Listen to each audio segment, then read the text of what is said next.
అమ్మా, అంజని బయట తీసుకుని మాట్లాడుతా అన్నావు, మాట్లాడినావా? ఏమన్నది?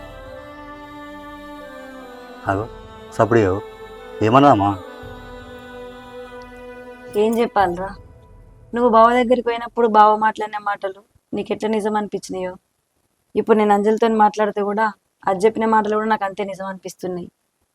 అవునా? ఏమంటుందమ్మా అది?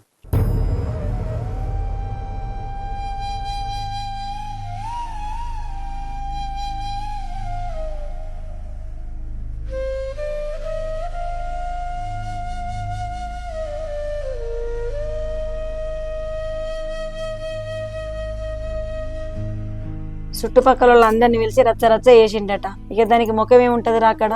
అందుకే అది మన ఇంటికి వచ్చింది. అది కాదమ్మా, నేను బావతో మాట్లాడింది నాకు నిజం అనిపించింది, నువ్వు చెల్లితో మాట్లాడింది నీకు నిజం అనిపించింది.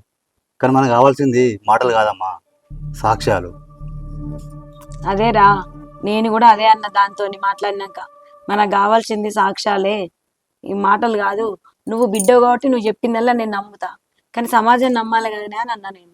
అన్నందుకు అది ఏడ్చుకుంటా పెద్ద చాటబార్త అని చెప్పి, అమ్మ నువ్వు నమ్ముతావని నేను నీ దగ్గరికి వచ్చిన, నిజంగానే నేను తప్పు చేసేది ఉంటే వాంతోనే పోదు కదనే, నీ దగ్గరికి ఎందుకు వస్తా అన్నది.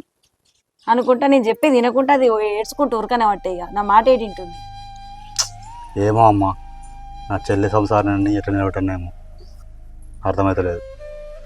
అరే, నీ చెల్లి సంవత్సరం నిలబెట్టాలంటే ఫస్ట్ చేయాల్సిందే నీ మరదలు ఇంట్లోకి వెళ్ళగొట్టడం. అదే వాళ్ళరా మన ఇంట్లో ఉండడానికి. అది 10 మందికి చెప్పేది నమ్మకం ఉంది మన ఇంట్లో ముచ్చట్లు. అందుకే దాన్ని నిలగొట్టిన తర్వాతనే మన చెల్లె జీవితం గురించి ఆలోచిద్దాం. అరే, దాన్ని నిలబడదామనే కదమ్మా నా మరదల్ని పక్క పిలిచి మాట్లాడితే రజని వచ్చి ఏదో అంటే నేను కొడితే నా ప్రయత్నం చేయనే పడితే